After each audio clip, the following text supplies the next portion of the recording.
तुम्ही तर बऱ्याच काही गोष्टी सांगितल्या, पण मी यासाठी तुमच्याकडे आलो का शिवाजी महाराजांचं हिंदू राष्ट्राचं स्वप्न हे तुमच्याशिवाय पूर्ण होऊ शकत नाही. पूर्ण हिंदुस्थानावर हिरवा झेंडा फडकलेला होता आणि आता काय हिंदू राजे राज्याभिषेक सुद्धा विसरले होते. देशामध्ये राज्याभिषेक कसा करायचा याचे पंडितही नव्हते, कारण अनेक वर्ष झालंच नव्हता. दिल्लीच्या भीतीने असेल किंवा आता मनाची अशी अवस्था लोकांनी स्वीकार करून घेतलेली होती की नाही आता आपण आपल्या नशिबी हेच आहे. जगात सगळीकडे यांचं राज्य चालू आहे. हे इंग्रजांच्या वेळी असेल किंवा मुसलमानांच्या वेळी असेल, या सगळ्या स्थितीला परावर्तित करण्याची ताकद ही फक्त मराठ्यात आणि महाराष्ट्रात आहे. हे आजही पुन्हा मी साबित करू शकतो. मी ज्यावेळी मोठमोठ्या तुरमखानची उतरवतो दिल्लीमध्ये, त्यावेळी तुम्हाला माहिती आहे आपल्याशी काय कोणी पंगा घेत नाही. ते म्हणतात की अरे बाबा याच्या नादी लागू नका, हा मराठा आहे, मराठी माणूस आहे. आणि त्यामुळं मुलायम सिंग ज्यांना मी तोंडावर मुल्ला मुलायम म्हणायचो, तोंडावर म्हणायचो. पण एकदा विमान आमचं काशीला जाण्यासाठी खूप फॉग होता, तिथं धुकं होतं म्हणून आमचंही फसलं आणि त्यांचंही फसलं. अमर सिंग त्यांच्या बरोबर होते. मला येऊन भेटले, माझ्या आईचं दर्शन घेतलं आणि त्यांना माहित होतं का माझी आई जाधव आहे म्हणून ते मुलायम सिंगला जाऊन म्हणले की मुलायम जी इनकी माताजी यादव है, महाराष्ट्र में उनको जाधव कहते. तर मुलायम सिंग जे आले माझ्या आईला भेटले आणि तेव्हापासून ते मला नेहमी भाचा म्हणायचे. मी म्हणायचो हे कंस मामा आहे.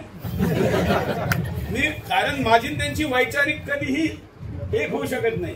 आपण आपल्या वैचारिक विषयाला कधीही न सोडता आपल्या आग्रहाला जर राहिलो तर शत्रू सुद्धा तुमचा सन्मान करतो. मराठ्यांनी हा सन्मान पुन्हा प्राप्त करायचा आहे म्हणून मी आलेलो आहे. मित्रांनो, खरं तर आजचा हा मेळावा उद्योजक असा आहे. मला उद्योजक म्हणून बोलवलं. माझ्याकडे 15,000 लोक काम करतात, पण मी उद्योजक कमी आणि मी ऍक्टिव्हिस्ट जास्त आहे. मी बिझनेसमॅन नाही आहे, मी एक मिशनरी आहे. मी एक मिशन घेऊन चालतो आणि अर्जुनासारखं मला दुसरं काही दिसत नाही. मी कधीही सुदर्शन चॅनलवर सडक, बिजली, पाणी, रोजगार याच्यावर बोलत नाही. मी म्हणतो त्याच्यासाठी खूप चॅनल आहे. लोक म्हणतात का या विषयावर बोललं नाही पाहिजे का, चॅनलची जबाबदारी नाही का. त्यांना मी असं म्हणतो की या देशाची सगळ्यात मोठी समस्या सडक, बिजली, पाणी नाहीये. या देशाचं विभाजन, कुठल्याही देशाचं विभाजन ही सगळ्यात मोठी समस्या आहे ना, मानता तुम्ही. मग या देशाचं विभाजन हे सडक, बिजली, पाणीसाठी झालं का नाही. कशामुळे झालं? हिंदू मुसलमानमुळे झालं. आणि म्हणून मुसलमान या समस्येचा समूळ आणि कायमचा नाश करायचा असेल तर ते काम सुरेश चव्हाण यांनी हातात घेतलेलं आहे आणि ते करून दाखवे. आणि माझी प्रेरणा काय, छत्रपती शिवाजी महाराज जे जे सुदर्शनच्या कार्यालयात आले असतील त्यांनी पाहिलं का सुदर्शनच्या, ज्याला आम्ही मीडिया मंदिर नाव दिलेलं आहे, खूप मोठं कॉम्प्लेक्स आहे. आम्ही त्यावर सगळ्यात उंच जागेवर छत्रपती शिवाजी महाराजांची मूर्ती आम्ही स्थापित केलेली आहे. बिल्डिंगवर भगवा झेंडा आहे. लोकांनी ज्यावेळी आमचं काम चालू होतं बिल्डिंग बनवायचं त्यावेळी कॉन्ट्रॅक्टर म्हणला की साहेब कॉर्पोरेट ऑफिसवर असं काही लावती नाही, सगळ्यांच्या पुढे एक छोटंसं नाव दिलेलं असतं. मी म्हटलं कारण काय. ते म्हणले इथं काय युपी आहे. तसं मी दिल्लीत राहतो पण टेक्निकली नोएडा हा युपीचा भाग येतो. तर इथं एक्स्टॉर्शन मागितलं जातं. लोक कोण आयडेंटिटी लपवतात, फक्त प्लॉटचा नंबर लिहिलेला असतो. मी म्हणलं ते लपवतात जे घाबरतात. आम्ही घाबरणाऱ्याची अवलाद नाही, आम्ही घाबरवणाऱ्याची आहोत. आणि आम्ही हिमतीने आमच्या बिल्डिंगवर आजही मोठा भगवा झेंडा आहे. गाय माता तिथे ठेवलेली वासरासह महाराजांचा मूर्ती आहेच. हे मी तुम्हाला का सांगतो का आज रोजगार ही मोठी समस्या जरी असली तरी एक मोठ्या समस्येच्या समाधानातून रोजगार मिळू शकतो, याकडे पण आपण पाहिलं पाहिजे. आता बेरोजगारी तर अजून वाढणार आहे. तुम्ही रोजगारीचं म्हणता, आर्टिफिशियल इंटेलिजन्स आलेलं आहे. म्हणजे आता मशीन लर्निंगचा युग आहे. या मशीन लर्निंग मध्ये हजारो नाही करोडो जॉब चाललेले आहे.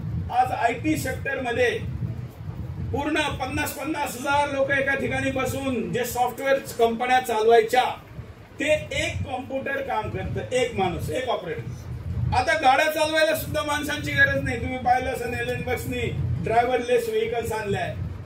आता येता काळ हा तुम्हाला फक्त माणसाशी कॉम्पिटिशन नाही करायचं आहे, तुम्हाला मशीनशी सुद्धा कॉम्पिटिशन करायचं आहे। टेक्नॉलॉजी ही वाघासारखी असती, वाघाचे शिकार व्हा किंवा वाघावर सवारी करा। आपण आपल्या मुलांना फक्त हे ट्रॅडिशनल उद्योग शिकवणार असू तर आपण वाघाचे शिकार होऊ। आपल्याला वाघाचं शिकार नाही व्हायचं, वाघाची सवारी करायची आहे, ते प्रशिक्षण आपल्या मुलांना दिलं पाहिजे। त्यासाठी मी तुमच्या बरोबर उभा आहे। आणि बऱ्याच वेळा व्यवसाय करताना, शिक्षण घेताना लोक हा विचार करतात की आत्ता काय चालू आहे। खरं म्हणजे आत्ता काय व्यवसाय चालू आहे याच्याकडे पाहायचं नसतं, पाहायचं असतं पुढच्या काळामध्ये काय व्यवसाय टिकणार आहे।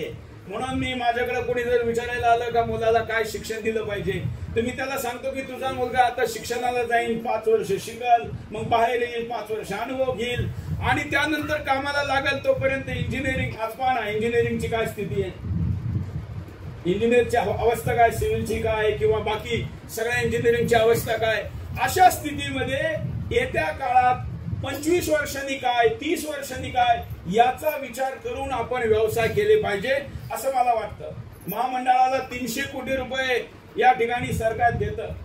तुम्ही बँकिंग वाले आहात, तुम्हाला हा विषय माहित असेल, बाकी मला माहित नाही कोणाला हा समजल का नाही, पण विदेशामध्ये अनेक असे फंड आहे ज्याला जर, कारण सरकार गॅरंटी घेत आहे तुमच्या पैशाची, तर तुम्हाला 300 कोटी हे देतं, 600 कोटी मी आणून द्यायला तयार आहे। सरकार गॅरंटी घेत असेल तर 600 कोटी आणि आकडा 600, 600, 900 ऑड होईल म्हणून एक 700 कोटी आणून देऊ, म्हणजे 1000 कोटीचा होऊन जाईल।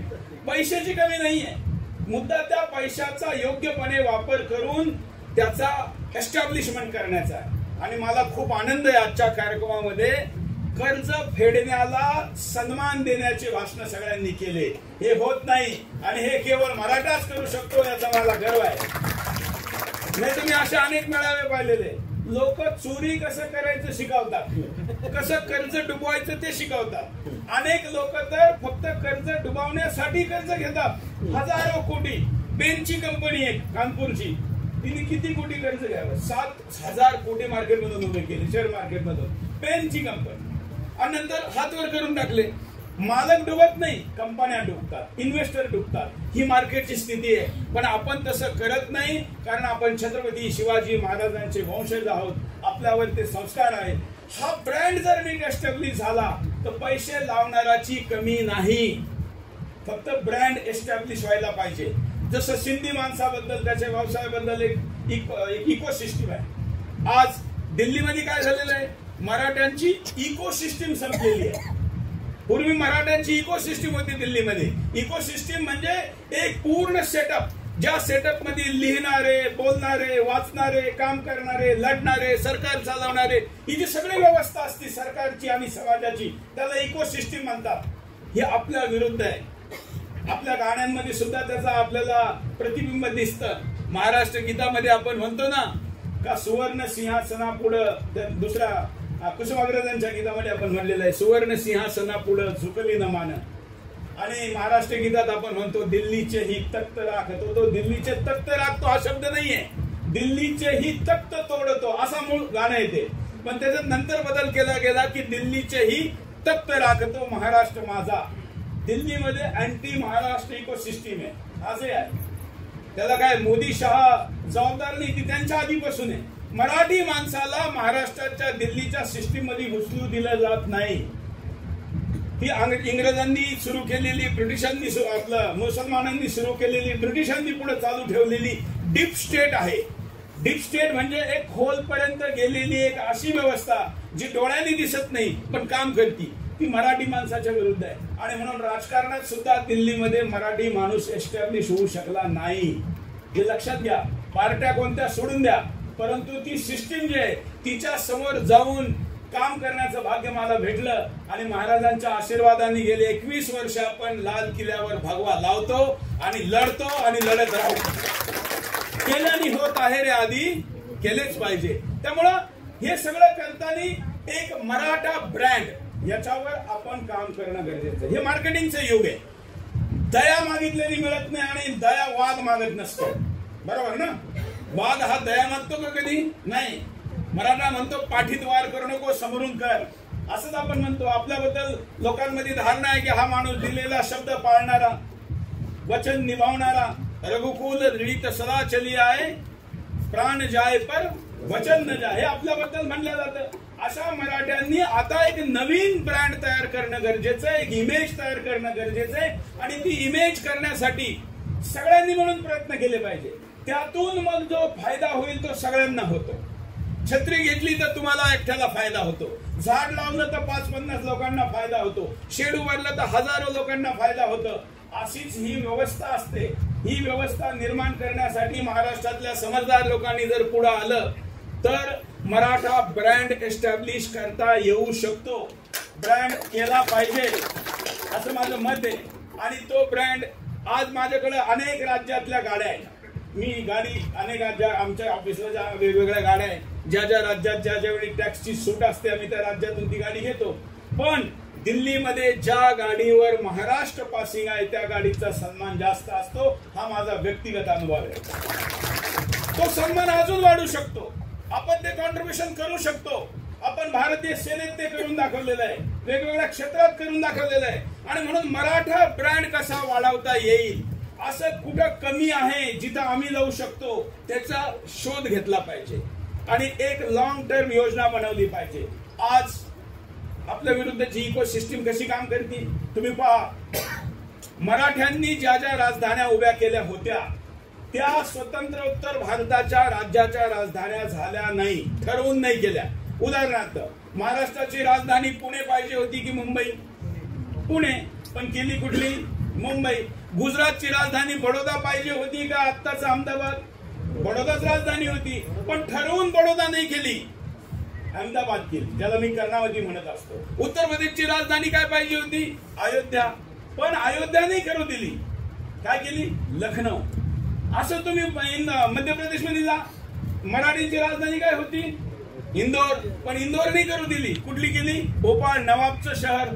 असं प्रत्येक तुम्ही पूर्ण देशभरामध्ये जा, सगळ्या ठिकाणी. जसं तुम्ही ओडिसामध्ये जा तर ओडिसामध्ये भुवनेश्वर नव्हतं कॅपिटल, आपलं कॅपिटल आपण कटक तयार केलेलं होतं, पण आपण कटक नाही होऊ दिलं. तामिळनाडूमध्ये जा, राजधानी काय व्हायला पाहिजे होती? तंजाऊर. पण काय केली? चेन्नई. एक टोकाला आहे. म्हणजे जे मराठ्यांनी स्थापित केलं ते होऊ द्यायचं नाही. यालाच म्हणता मराठ्यांचं नामो निशाण मिटवायचं. याला ही आपल्या विरुद्ध इकोसिस्टीम झाली. एवढंच नाही, बाजीरावांची समाधी आहे मध्य प्रदेशमध्ये. त्या ठिकाणी उत्तर भारतातून दक्षिण भारतातून उत्तर भारतात जाण्या येण्याचा जो व्यापार होता तो तिथं चालायचा. चुंगी नाका मराठ्यांचा त्या ठिकाणी होता. त्या कर नाक्यावर मग नर्मदा सगळ्यात उथळे, म्हणजे तिथं पायने तुम्ही जाऊ शकता, म्हणून सगळे तिथून जायचे. कारण पूर्वीच्या काळी पूल नसायचे. इंग्रज आले, त्यांनी त्या ठिकाणी पूल कमी पैशात बांधता येऊ शकत होता, पण त्यांनी तिथं नाही बांधला. कारण जर तिथून पूल बांधला असता, त्या रस्त्याने जाणं येणं कायमचं चालू झालं असतं तर तो मराठ्यांचा मार्ग होता, मराठ्यांच्या नावाने तो राहिला असता. म्हणून त्यांनी तिथून 15-20 किलोमीटर दूर जाऊन नवीन पूल, नवीन रस्ता बनवला आणि त्या रस्त्याने वाहतूक चालू केली. जास्त पैसा लावला, कारण मराठ्यांचं नाव नाही आलं पाहिजे. अशा मी तुम्हाला हजारो उदाहरणं देऊ शकतो. आज दिल्लीच्या लाल किल्ल्यावरही जर कुठल्या राज्यानी, म्हणजे राज्य तसं म्हणणं राजानी किंवा राजाच्या विचाराने जर सत्ता स्थापित केली असेल तर ती म्हणजे मुसलमानांनी, ईसायांना, यांना मी ब्रिटिशांना ईसाई म्हणतो, आणि हिंदूंमध्ये फक्त मराठ्यांनी, या 3 सत्ता त्या ठिकाणी लॉंग टर्म होत्या. आजही आपल्यातले अनेक जण इतिहासातल्या बद्दल चुकीच्या गोष्टी सांगतो. उदाहरणार्थ पानिपतची लढाई आपण हरले म्हणतो. मी कधीच म्हणत नाही. मी 14 तारखेला पानिपतची लढाई हरले असं म्हणत नाही, यांना माहिती आहे. मी असं म्हणतो का खरं म्हणजे जिंकणं आणि हरण्याची व्याख्या ठरलेली आहे ना. आपण का दुसऱ्यांनी जो नॅरेटिव्ह स्थापित केला त्याचा शिकार होतो? नॅरेटिव्ह म्हणजे भ्रम, एक भ्रम स्थापित केलेला आहे का पानिपतची लढाई मराठे हरले. हरणारा राजधानीवर कब्जा करतो ना, मग राजधानी कोणाच्या कब्जात राहिली? मराठ्यांच्या. जो जिंकतो भूमी त्याच्या ताब्यात जाती. अब्दालीच्या ताब्यात भूमी गेली का? नाही. जो जिंकतो तो तिथं राहतो, मग तिथं कोण राहिलं? तो तर निघून गेला. निघूनच नाही गेला, परत आला सुद्धा नाही. आणि जो जिंकतो तो आपला मार्ग प्रशस्त करतो, म्हणजे तिकडून पुन्हा ते येत जात राहतात सारखे. त्याला आपण नुसतं हरवलं नाही, अनेक लोक असं म्हणतात का हे लोक पानिपतला जे मराठे राहिले हे हवालदिल झाले, परत कसं यायचं, कसं तोंड दाखवायचं म्हणून तिथं थांबले. हा चुकीचा भ्रम आहे. मी त्यांच्या बाबतीत वर्णन असं करतो का आमच्या मराठ्यांनी अब्दालीला नुसतं हरवलं नाही, त्याला पळून लावलं. आणि यासाठी हे सगळे लोक सर्वस्व सोडून पानिपतला थांबले का पुन्हा अब्दालीच्या अब्दालीला भारतात येऊ देणार. आज माझ्याकडे मीडिया आहे, मी बोलतो 2.5 कोटी लोकांकडे रोज जातं. तर मी हे जर बोलत राहिलो तर लोक पानिपत या विषयामध्ये त्यांची धारणा बदलत. मी दर 14 ऑगस्टला सुदर्शनवर 1 तासाचा कार्यक्रम करतो आणि ही लढाई आम्ही जिंकलेली आहे असंच म्हणतो. पण आपण दुर्भाग्याने कुणी हारला का म्हणतात त्याचं पानिपतचा, आपणच चुकीची धारणा बनवतो. हे बनवली नाही पाहिजे. आपण शत्रूची भाषा नाही बोलली पाहिजे. आपण त्या बाजूनी नाही आहोत, आपण या बाजूने आहोत. त्यामुळे औरंगजेब काय बोलतो याचा आपण शिकार नाही व्हायला पाहिजे. आपण राजे काय बोलतात त्या भाषेत बोललं पाहिजे. आणि म्हणून ही धारणा घेऊन या देशामध्ये ब्रँड मराठा, आणि मराठा ब्रँड हा काय कोणाला लुटणारा नाही. मराठा ब्रँड म्हणजे कुठल्या अबलाची इज्जत असुरक्षित होईल असा नाही. जसं कुठे मुस्लिम शासक जर मजबूत झाला तर त्या ठिकाणी महिलांना बुरखे घालावे लागतात, बरोबर ना.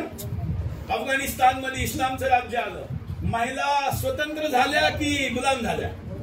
गुलाम झाल्या.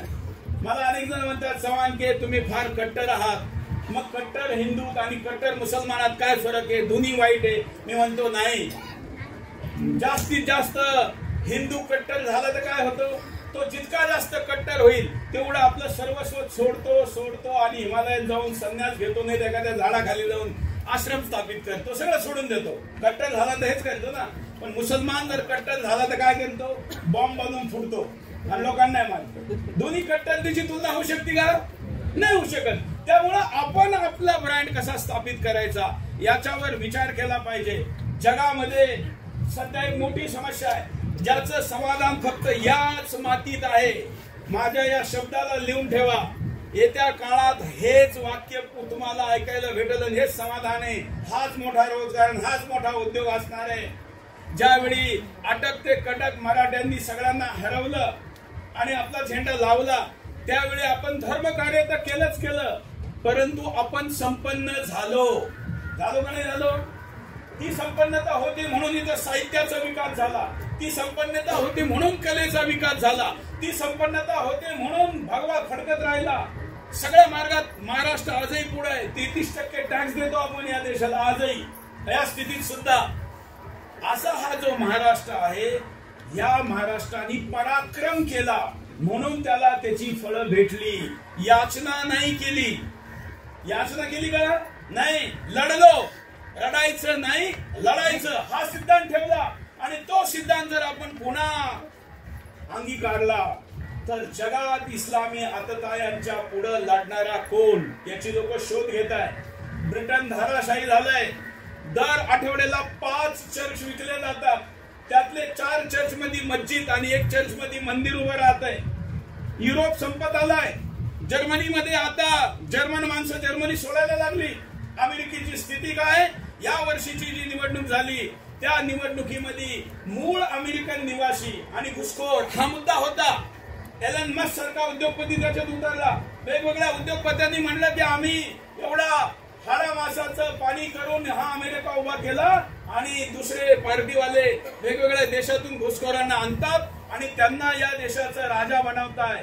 अमेरिकन लोक कमी मुलं जन्माला घालतात आणि हे जास्त मुलं जन्माला घालतात. जेवढे जास्त मुलं तेवढे त्यांना सबसिडी जास्त मिळते. अमेरिकेची स्टोरी सांगतो मी. हे आपल्याकडे पण तीच आहे. अमेरिकेमध्ये घुसखोऱ्याच्या विरुद्ध आंदोलन होऊ शकतं तर भारतात व्हायला पाहिजे का नाही? व्हायला पाहिजे की नाही? व्हायला पाहिजे. आता आपल्याला वाटते सरकारने केलं पाहिजे. आता सगळ्या जाती आरक्षण मागताय आणि सगळ्या जातींनी मागितलेलं आरक्षण 100% जरी दिलं तरी पुढच्या 5 वर्षात 2 लाखापेक्षा जास्त रोजगार मिळणार नाही.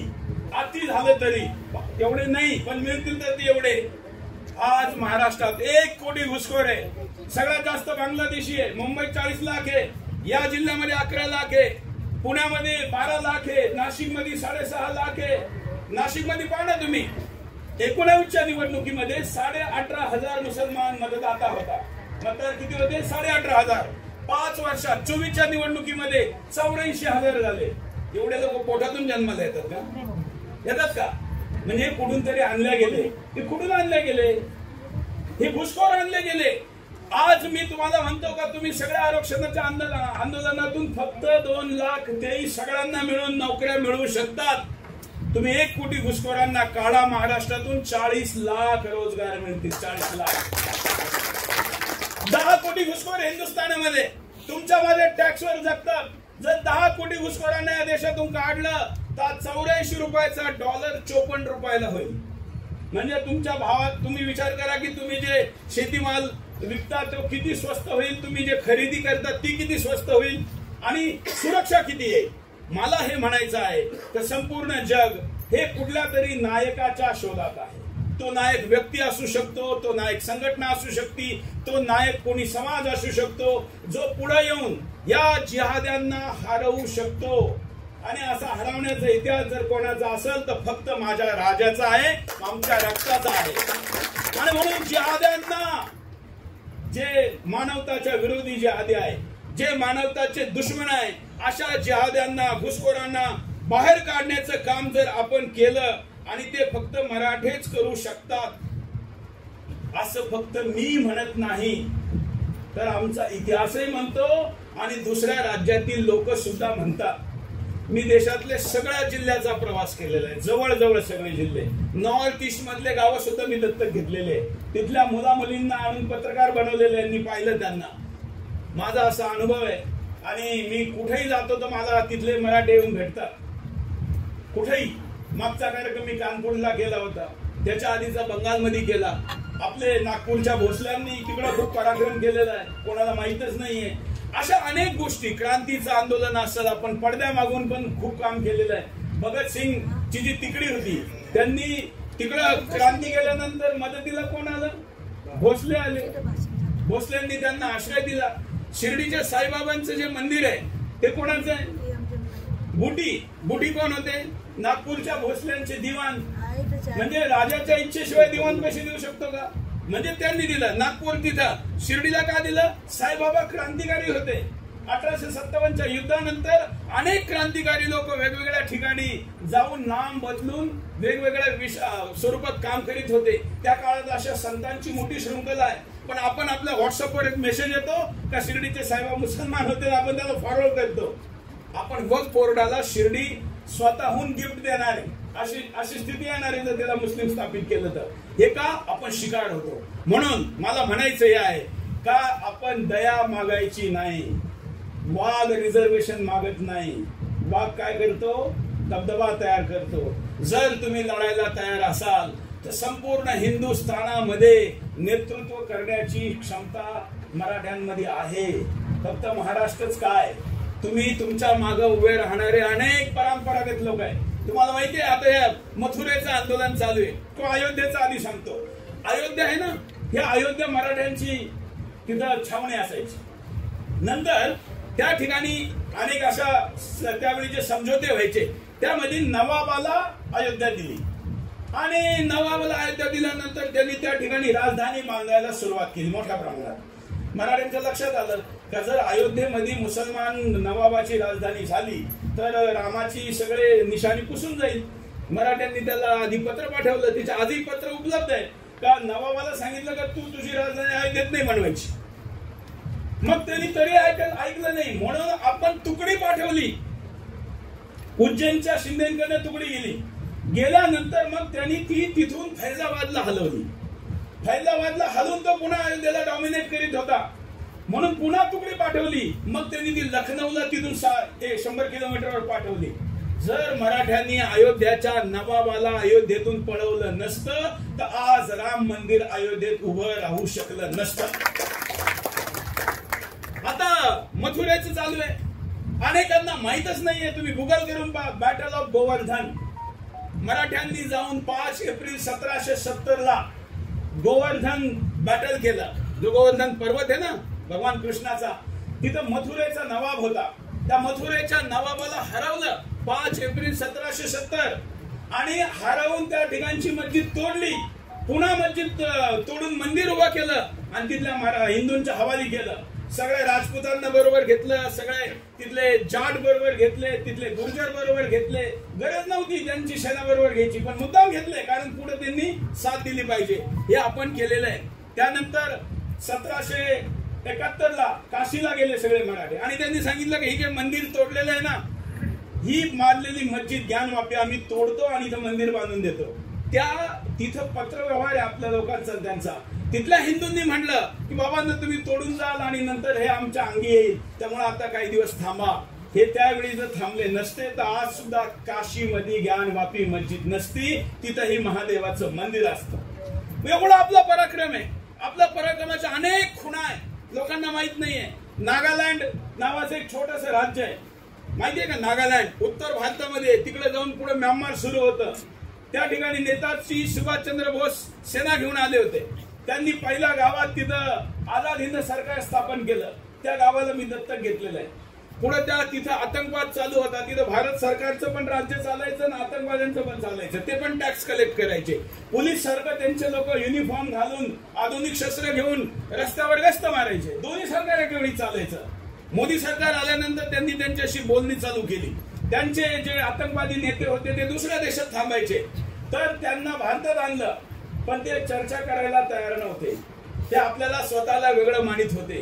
त्यावेळी त्या नेत्याशी संवाद करायचं काम मला दिलं अनऑफिशियली. का? नागालँड मध्ये आमची लोकप्रियता आहे, आम्ही नागालँड मधलं गाव दत्तक घेतलेलं आहे.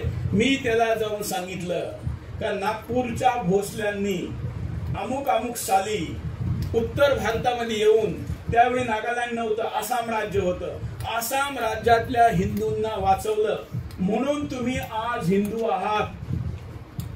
त्यात मी त्यांचा वंशज आहे, तुला माझ्याशी बोललं पाहिजे. हा संवाद, हा मेसेज गेला. जो आतंकवाद्यांचा नेता भारत सरकारशी बोलायला तयार नव्हता, तो माझ्याशी बोलायला तयार झाला. नंतर मग तो संवाद पुढे चालू झाला. आज मी हे यासाठी सांगतो, हे पुढे माईकवर अजून सांगितले नाही, यासाठी सांगतो की मला तुम्हाला सांगायचंय का तुमच्यामध्ये माझ्यामध्ये ते रक्त आहे, ज्या रक्ताने पराक्रम केलेला आहे, ज्या रक्ताने पराक्रम केला. एक एक सेंटीमीटर भूमी आपण या देशाची, राज्याची शत्रूला देऊ दिली नाही. आज जर वक्फ बोर्ड ती जमीन घेत असेल तर आपण सरकारकडे डोळा लावून बसणार का? तुमच्या माझ्या पूर्वजांनी सत्तेकडे, दिल्लीकडे पाहिलं का? नाही, स्वतः पराक्रम केला. आणि म्हणून जर गावागावात लव जिहाद होत असेल, आमच्या मुलींवर कोणी कानाडोळा करीत असेल, तर आम्ही सरकारकडे कायदा बनवा असं म्हणणाऱ्यांची औलादे नाही. न्याय करण्याची हिंमत आमच्यामध्ये असली पाहिजे. ती तुम्ही सुरू करा, लोक तुमचं नेतृत्व स्वीकार करतील. अशा अनेक संभावना आहे. कारण अत्याचारी कंसाचं ज्यावेळी राज्य वाढलं, त्यामुळं तर श्रीकृष्णाची एक्सेप्टन्स वाढली ना. इथं औरंगजेब किंवा हे सगळे आदिलशाही, कुतुबशाही या सगळ्या शाळा होत्या, म्हणून शिवाजी महाराजांचा जन्म आणि त्यांच्या पराक्रमाची किंमत झाली ना. ती स्थिती आज पुन्हा हिंदुस्थानात आहे. जगभरात 57 मुस्लिमी देश आहे. सगळा ईसाई देश आता एक इस्रायलकडे पाहत आहे आणि दुसरं भारताकडे पाहत आहे. पण भारतात त्यांना अजून तशी नीट स्ट्रेंथ दिसत नाहीये. इस्रायलचं नाव घेतलं म्हणून तुम्हाला सांगतो, तुम्हाला माहिती आहे इस्रायलमध्ये 30% लोक मराठी बोलतात. 30%. का बोलतात? 2000 वर्षापूर्वी ज्यावेळी त्यांचा देश त्यांच्याकडनं हिसकावून घेतला होता, त्यावेळी ते ओढ्यांनी नावा घेऊन गुजरात आणि महाराष्ट्र बॉर्डरवर आले. त्यांना फक्त भारताने आश्रय दिला. हिटलरने त्यांच्या बरोबर काय केलं तुम्ही इतिहासामध्ये वाचलेलं आहे. जगातल्या अनेक देशात त्यांना कुठे आश्रय मिळाला नाही. इथं आल्यानंतर त्यांना मराठ्यांनी, महाराष्ट्राने, हिंदूंनी आश्रय दिला. हिंदू राजांनी त्यांना त्यांची पूजा पद्धती करू दिली, त्यांच्या मुलांचे नावं ठेवू दिले. ते मराठी बोलतात. त्या ठिकाणी आजही ज्यावेळी इस्रायल अडचणीत येतं किंवा तिथल्या इस्रायलच्या सेनेमध्ये सगळ्यात जास्त संख्या जर कोणाची आहे तर महाराष्ट्रातून गेलेल्या ज्यूइश लोकांची आहे आज. आणि हे तुम्ही सगळे इंटरनेटवर पाहू शकता. अनेक लोक ते आजही तिथं शिवाजी महाराजांची मूर्ती लावलेले, उत्सव होतात, गणपती तिथं बसतो. आज मला म्हणायचं हे आहे का अटके पार झेंडे लावले होते, त्यांचा तर सन्मान होता आहे, राहील. परंतु पुन्हा अटके पार झेंडे लावण्यासाठी मराठ्यांनी आता कमर कसली पाहिजे. ती देशाची, धर्माची आवश्यकता आहे आणि हे तुम्ही करू शकता, हा माझा विश्वास आहे. तो विश्वास व्यक्त करण्यासाठी मी आज तुमच्यामध्ये आलेलो आहे आणि आशा आहे की आपण सगळे या दिशेने येत्या काळामध्ये काम करू. विलासरावांचा वाढ